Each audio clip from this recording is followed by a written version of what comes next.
In this video, we're going to create a React app. So in your terminal, run the command create React app and give it a name. I'm going to call mine CRUD Client. So this will create a CRUD Client folder and then install all dependencies with Yarn.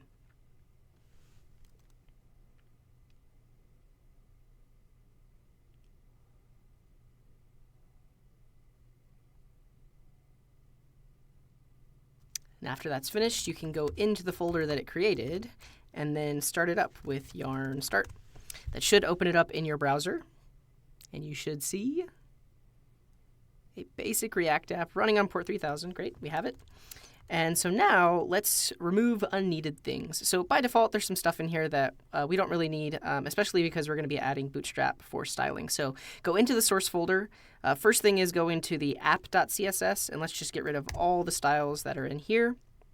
Go into app.js. Let's make the render function very basic. Let's just have an h1 that says, hello, React, CRUD.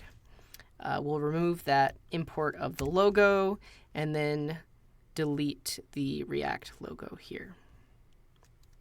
Gone.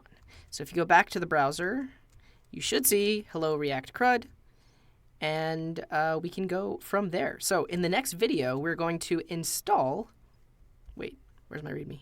There it is. Next video, we're going to install Bootstrap and Bootswatch so that we have some default styling for our app. See you there.